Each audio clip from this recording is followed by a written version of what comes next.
रामनवमी जो है एक परंपरागत रूप से मनाई जा रही है। तो रामनवमी को पुष्य नक्षत्र भी होता है, नक्षत्र गणना से, और पुष्य नक्षत्र जब होता है मने, और मध्य दिवस वसंत ऋतु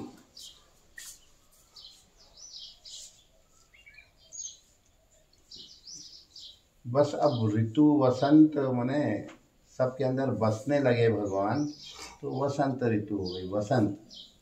और जो अभी तक की विपदा आपदा दुख दौर्मनस्य चल रहा था उसका अंत हो गया, तो बस अंत हो गया उसका।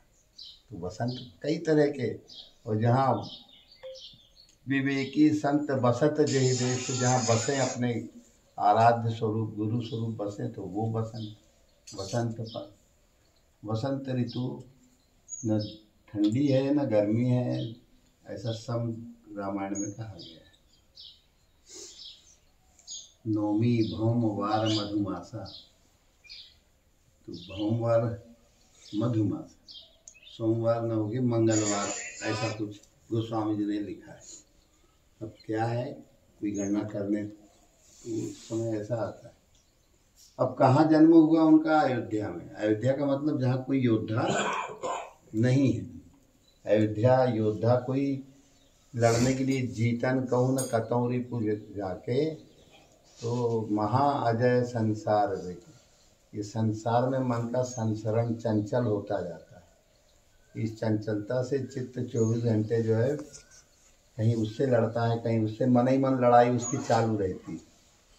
और जहाँ पर कोई लड़ाई न हो, अयोध्या अवध साधन अवधि रूप ये शरीर मिला हुआ है।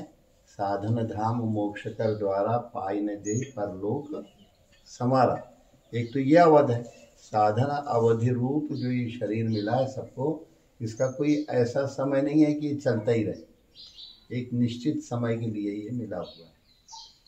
और अगर इसको सरग नरग अपवर्ग निश्रेणी, चाहे तुम स्वर्ग चले जाओ, चाहे नरक चले जाओ, चाहे मोक्ष की प्राप्ति कर लो इस शरीर को प्राप्त करके, ये तीनों के लिए नशेनी है। जिसको उतरना हो तो सड़क से सीधे खिसक के नरक चला जाए। अब कहोगे भाई नरक क्या है? तो त्रिविधम नरक सेदम द्वारम नाशनम आत्मना, काम क्रोधस तथा लोभस तस्मात् एतत्त्रयम् त्यजे। ये 3 नरक के द्वार हैं। कोई ना कोई इच्छा हुई और तुम्हारे अंदर इच्छा का उदय नहीं हुआ, और तुमने लगा ये फलाना इसमें बाधा डालेगा, तो उससे तुम्हें क्रोध आने लगे। क्रोध क्यों आता है? तुम्हारी इच्छा में, तुम्हारे संकल्प में जो भी बाधा करे, कहें अच्छा तुम कह रहे हो यहाँ बैठो, कह रहे हैं यहाँ बैठो, झगड़ा चालू हो गया। झगड़ा क्यों चालू हुआ? तुम्हारे अंदर की अपनी इच्छा को छोटी कर लो। सामने वाली कहें भाई अपनी इच्छा को छोटी करना सीख।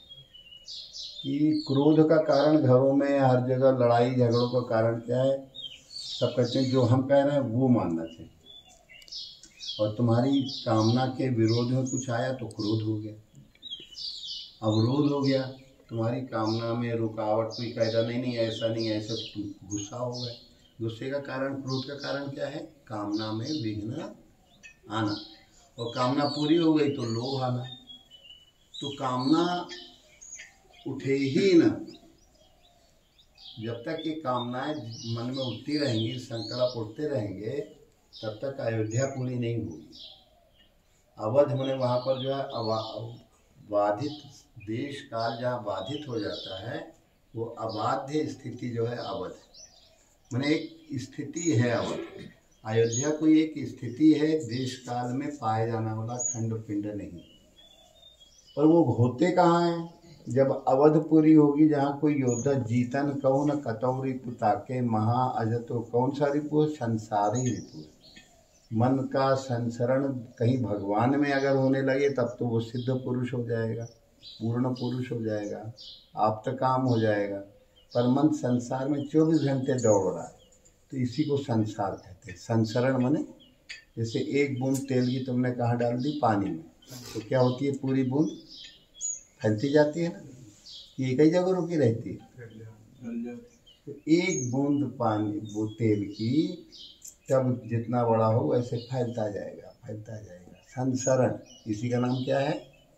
संसरण, इसी से क्या बना है? संसार। बाहर का संसार तुम्हारे लिए दुखदाई है या नहीं, ये अलग चीज है, पर जो संसार तुम्हारे मन को भटकाता है, तुम्हारा मन ही तो भटकाता है।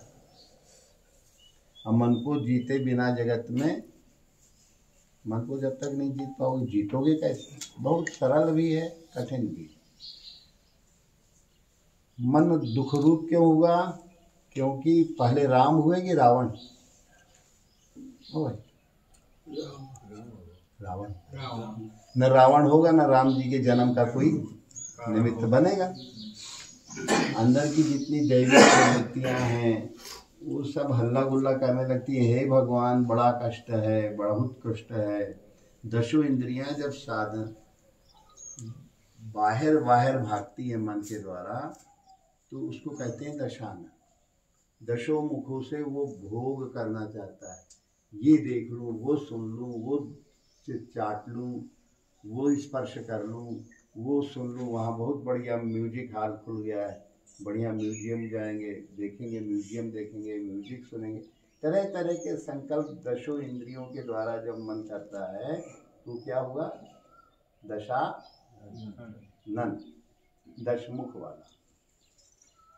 तो यही जब दशों इंद्रियां तुम्हारे साधन के रथ में जुड़ जाएं, अंतर्मुखी हो जाएं, साधना का रथ बन जाए, ये इंद्रियां अंतर्मुखी होंगी तो साधना का रथ बनेंगे। मन इंद्रियां अंतर्मुखी हुई तो मंदिर हो गया, मन इंद्रिय धन मंदिर। तो इस मंदिर को बनाने के लिए बहुत बड़ी आर्किटेक्ट होना चाहिए, बहुत बड़ा अंतर्मुखी विज्ञान होना चाहिए। आपके अंदर ये संकल्प होना चाहिए कि हमको भगवान आत्मा राम के दर्शन हों। और जिसके अंदर ये नहीं है कि आत्मा राम का अनुभव हो, तो उसके लिए फिर ये रामचरित्र मानस कोई काम का नहीं है, या हंसी मजाक, और इसके लिए ये रामचरित्र मानस के राम का चरित्र मानस में प्रकट हो। पहले रावण के चरित्र थे, तो पूरा आतंक भयावह स्थिति पूरे आपके मानस में, आपके ही मन में 24 घंटे मन मोहित रहता है। ये मेरा लड़का, हर जन्म में वही लड़का बच्चा मिले और हर जन्म में उसी को सोचते हो, बिल्कुल नयापन है। और जिस दिन तुम्हारे अंदर आ जाए कि नहीं, ये तो हर जन्म में ये प्रक्रिया घटित हुई, इस जन्म में जो है ये तो सब चलेगा ही चलेगा, पर हम अंदर के उस दशरथ, हमारे अंदर दशों इंद्रियां साधना का रथ बन जाए, बस इतना करना है, थोड़ा मोड़ देना। जो दशों इंद्रियां बाहर की तरफ मुँह बाय मन के द्वारा थी कि अब इधर जाएंगे, अच्छा इधर तो देख लिया, अब उधर जाएंगे, अच्छा ये किया, वो करेंगे। अकर्मण्य बनाने को हम नहीं कह रहे हैं, पर आंतरिक दशा जो है उसका सुधार, क्योंकि गीता में कहा गया है कि अगर कर्म नहीं करोगे तो जीवन यात्रा भी पूरी, जीवन यात्रा कब पूरी होती है? जब जन्म मरण का चक्र छूट जाए। तो कर्म तो करना पड़ेगा, पर कौन सा कर्म? यज्ञार्थात कर्मणो अन्यत्र लोकोऽयं कर्म बंधन। यज्ञ के लिए जो कर्म किया जाता है वही यथार्थ है, बाकी के कर्म तो संसार में बांधने वाले। यज्ञार्थात कर्मणो अन्यत्र लोको। फिर यज्ञ क्या है भाई? 10वें अध्याय में अपनी विभूतियां बताई तो उन्होंने कहा कि भाई यज्ञ नाम जप यज्ञों से। क्या है? जप यज्ञ। यज्ञों में सबसे बड़ा यज्ञ क्या है? नाम जप। अब प्रश्न उठेगा कि भाई नाम जप सबसे बड़ा यज्ञ कौन सा है? नाम जप। यज्ञ नाम जप यज्ञोसी। तो कौन सा नाम जपा जाए? बाहर से तो ये सब नाम अच्छे हैं, कभी राधे श्याम कहो, कभी सीताराम कहो, कभी हरे राम कहो, कभी सद्गुरुदेव कहो, ये सब वाणी के वो है। अब निर्वाणी मुद्रा में भगवान श्री कृष्ण, भगवान राम, ये सब एक ही। इन लोगों ने जो साधना की उनका मूल नाम क्या था? दशानन की स्थिति से, लंकापुरी से, गोस्वामी जी कहते हैं कि वपुष ब्रह्मांड प्रवृत्ति लंका। इस शरीर में जो आसक्ति है, संसार में आसक्ति, इसी का नाम लंका है। और शरीर में आसक्ति होगी तो किसी न किसी से फिर विरोध होगा, क्योंकि तुम अपने शरीर बनोगे तो शरीर के अनुकूल जो कार्यक्रम होगा उसमें आसक्ति होगी, राग होगा।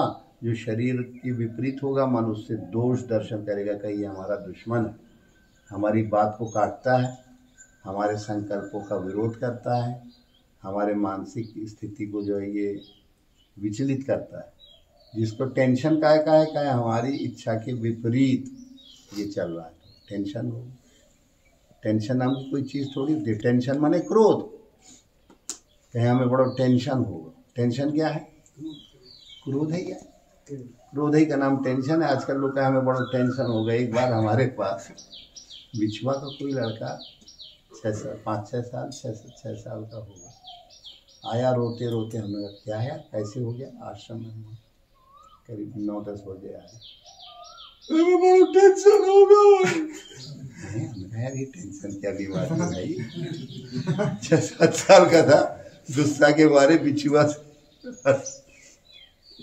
तो हम उधर बैठते थे उधर दूसरी तरफ। हमने कहा क्या हो गया यार कैसे टेंशन? मम्मी ने कलो मारो तो आज मार दो। टेंशन है तो टेंशन माने जो तुम्हारे मन के विपरीत जो भी कार्यक्रम होते हैं उसको क्या कहते हैं? क्रोध, टेंशन, तनाव, स्ट्रेस। कई तरह के शब्द बहुत से हो सकते हैं पर मूल एक ही क्या है? क्रोध। तुम्हारी इच्छा के विरुद्ध जो कुछ भी होगा और अपनी इच्छा को अगर भगवत इच्छा के निमित्त अगर जोड़ दोगे तो यज्ञ सबसे बड़ा क्या है? जप यज्ञ। वो जप यज्ञ एक तो बाहरी है कि कोई भी हमारे महापुरुष हुए, भगवान राम हुए, ब्रह्मा विष्णु महेश हुए, श्री कृष्ण हुए या और भी बहुत से जो हुए, उनके नाम का कीर्तन सबसे ज़्यादा राम राम और हर कृष्ण कृष्ण यही ज़्यादा है। फिर सब लोग ये गुरु सत्ता को मानने वाले थे, जय गुरुदेव जय गुरुदेव, चाहे राम हो चाहे कृष्ण हो, सब गुरु सत्ता के प्रति समर्पित। अच्छा, फिर मूल नाम कौन सा है? भगवान कृष्ण गीता में केवल एक नाम के लिए कहे। 7वें अध्याय में कहा वेद्यम पवित्र प्रणव सर्व वेदेषु। सभी वेदों में उन्हें जानने योग्य, जब कोई वेद नहीं था, भागवत में आता है तो ओम ही वेद था, प्रणव ही वेद था। पर ओम का जाप बाहर नहीं किया जाता, वो भी बताएंगे। तो फिर 8वें अध्याय में कहते हैं ओम इति एकाक्षरम ब्रह्म व्यवहारन माम अनुस्मर। अगर मेरा स्मरण करना चाहते हो तो राधे श्याम हरे राम, राधा श्री कृष्णा हरे राम हरे कृष्णा हरे, ये कहने की जरूरत नहीं, केवल ओम का जाप। अगर तुम मेरा स्मरण करना चाहते हो, ओम जो है ये एक अक्षर ब्रह्म है, एक अक्षर वेद है। ब्रह्म वेद को भी कहते हैं, पर ब्रह्म को भी कहते हैं। ओम इति एक अक्षरम ब्रह्म, ये 3 अक्षर का नहीं है। ये तो अ उ म, अगर श्वास लेते में ये नाक के नीचे अगर तुम लंबा ओम कहोगे तो एक ओम में श्वास नीचे जाएगी, एक ओम में श्वास ऊपर जाएगी। सब लोग बैठ गए, सीधे बैठे हो, मन ही मन मानसिक रूप से, मुंह से नहीं कहना, इस नाक की हड्डी के नीचे लंबा मानसिक ओम कहो। एक ओम में तुम देखोगे श्वास ऊपर जाएगी, एक ओम में नीचे जाएगी। और कोई नाम लोगे तो श्वास चलेगी ही नहीं। एक चमत्कार देखो, करो, आँख बंद कर लो,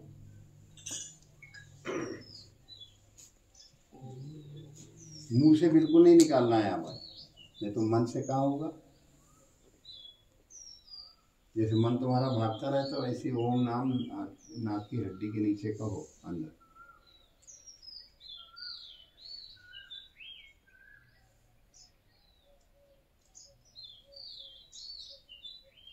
ओम कहने पे श्वास चलेगी, आएगी भी और जाएगी भी, आना जाना लगा रहे।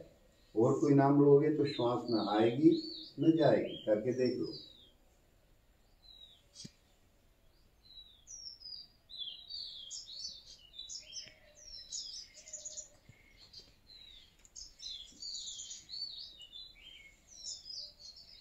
जितना लंबा ओम कहोगे उतनी लंबी श्वास चलेगी, जितना छोटा ओम कहोगे उतनी छोटी श्वास चलेगी।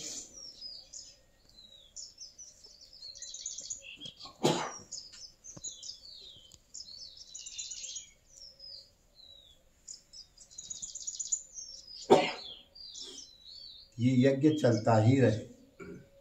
ओम नाम के द्वारा ये यज्ञ अनवरत ओम इति एक अक्षरम ब्रह्म।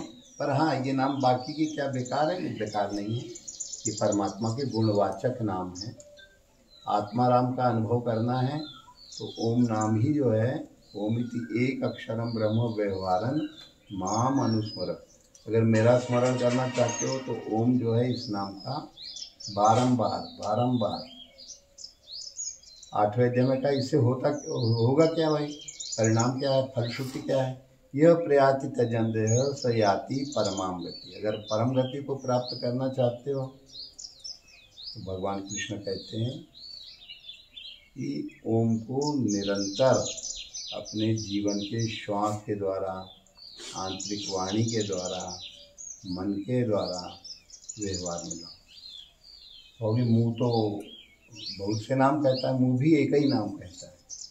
अब इसकी सिद्धि कैसे हो? अपनी जीभ को, सब लोग नीचे वाले दांत हैं, उसकी जड़ के नीचे आधा इंच जीभ घुस जाएगी बीचों बीच, देखो। और फिर मुंह खोल के देखो कोई नाम निकलता है क्या?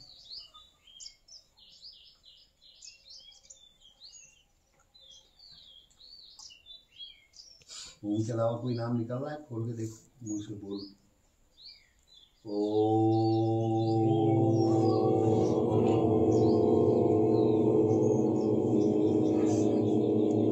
जीभ लगाए रखना, सब प्रैक्टिकल है ये।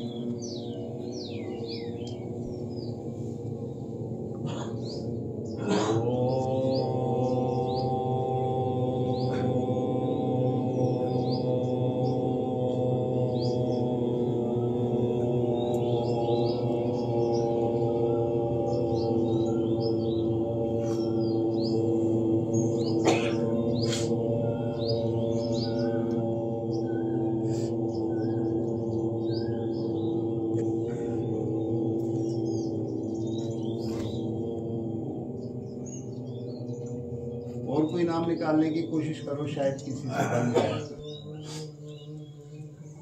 और कोई नाम तो नहीं निकल रहा है। जीभ को नीचे वाले दांत की जड़ के नीचे लगा देने पर कोई नाम नहीं निकले। ये हमारे ऋषियों के बहुत प्रसिद्ध प्रयोग। एक तो नाक के अंदर, ऐसे कई हैं प्रयोग, उनका हम इसलिए ज़्यादा विवेचन में नहीं जाएंगे, क्योंकि जितना तुम लोग सरलता पूर्वक समझ सको कि जितने नाम है। पर हाँ, ये बाहरी सामाजिक दृष्टि से जैसे प्रभात फेरी निकाल रहे हो, तो व्यक्तिगत साधना करना है तो केवल ओम नाम।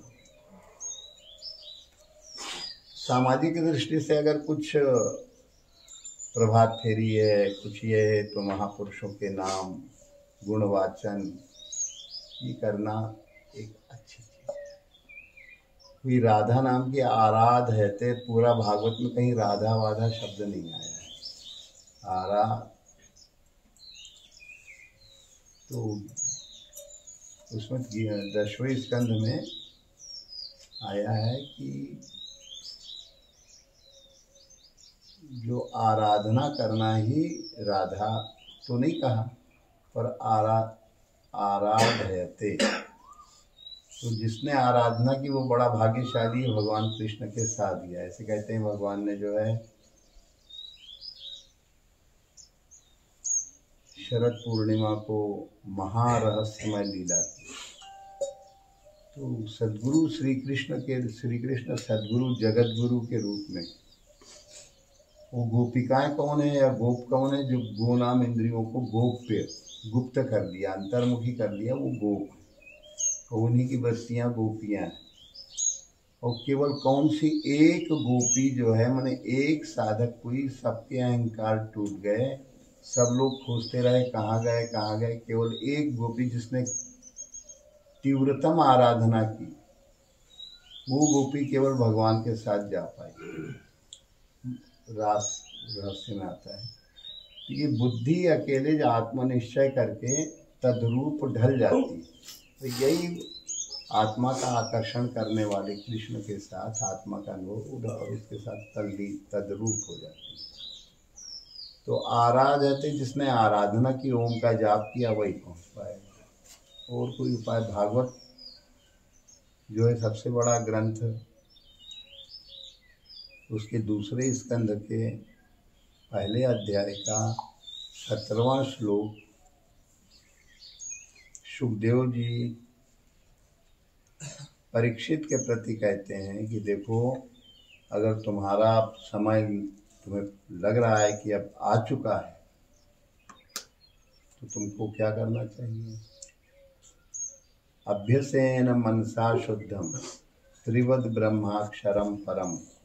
ब्रह्म अक्षर जिसको भी गीता में कहा है ओमिति एकाक्षरम ब्रह्म व्यवहारम, तो उस ब्रह्म अक्षर का तुम निरंतर चिंतन करो, मन को अभ्यास में डालो।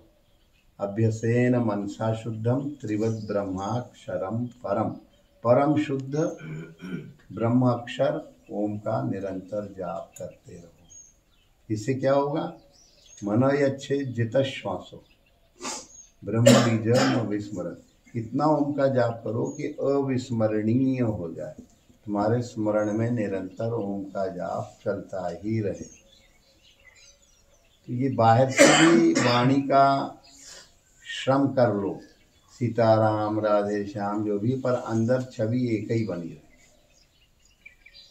तो राम क्यों है, क्योंकि आत्मा में रमण कराने वाला ओम नाम है, तो राम आत्मा का आकर्षण करा देता है ओम नाम, तो कृष्ण है। सब कुछ हर लेता है हमारा, भगवान की जब प्राप्ति होती है तो सब कुछ हर लेते हैं। हरि ओम, तो ओम का जाप करते करते भगवत प्राप्ति होते होते जो भी हमारा अहंकार होता है भगवान हर लेते। अहंकार ही सब रोगों की जड़। परम रहस्य अनुपम गाऊं, ताते नहीं कछु तुम्हें दुनाऊं, सुनऊ राम कर सहज सुभाऊ, तो जन अभिमान न राखई ताऊ। भक्त जनों के अभिमान को भगवान नहीं रहने देती, ये परम रहस्य। ये रामनवमी हर वर्ष मनाई जाती है। तो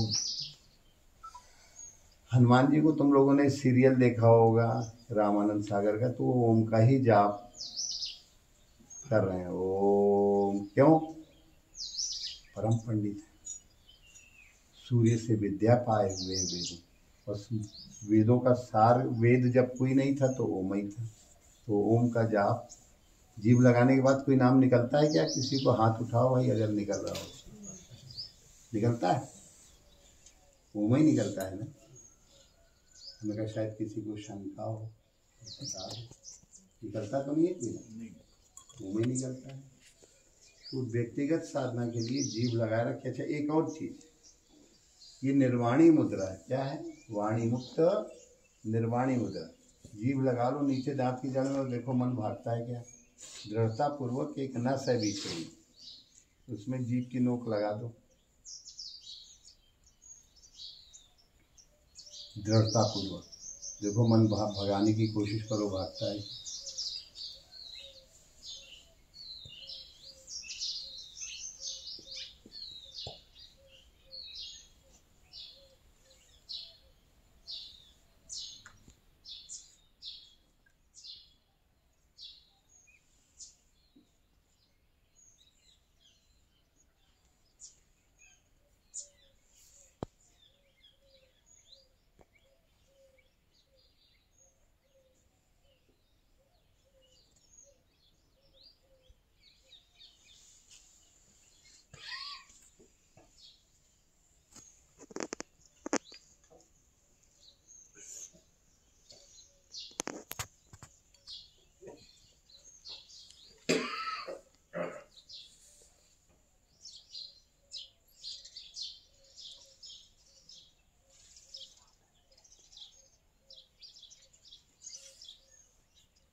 आप अपनी जीभ की नोक नीचे वाले दांत की जड़ के नीचे जो नस है जीभ की जड़ से आई है उधर लगा देते हैं। मन ओम के अतिरिक्त कुछ मानसिक रूप से कह नहीं सकता, शांत बनाना है। इसका अभ्यास करते जाइए 15 मिनट, दिन में 3-4 बार करिए। सवेरे उठिए तो जो श्वास चल रही हो अपनी नाक में चलने वाली श्वास को समझो। दिन भर बाई श्वास चले, चंद्र स्वर चले, क्योंकि सूर्य बाहर रहता है। और रात को जो है सूर्य रहित अवस्था होती है, तो सूर्य स्वर चले मने दाहिना। दाहिना स्वर सूर्य है, बायां स्वर चंद्र है। तो दिन को बायां और रात को दायां। प्रयास करते करते ओम का जाप करोगे, अगर छेद के पास ओम मन ही मन कहोगे लंबा, तो वो स्वर चलने लगेगा।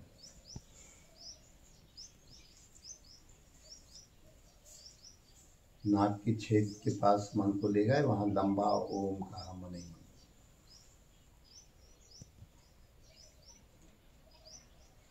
जो श्वास चलाना होगी वो चला सकते। ओम ही नाम से चलती, और कोई नाम लोगे तो नहीं चलेगी। और कोई हम ऐसा नहीं कर रहे, प्रैक्टिकल बता रहे हैं अपने साधना का सार। अमृत झिरिया बन जाएगा तुम्हारा मुंह। अगर जीभ लगी होगी तो मीठा मीठा पानी आता है कि नहीं? लगाने से मीठा मीठा पानी आएगा। हाँ, गुटखा उटका तम्बाकू माकू ना खाए, तो गुटखा तम्बाकू दबाए होगी तो कहाँ से आएगा?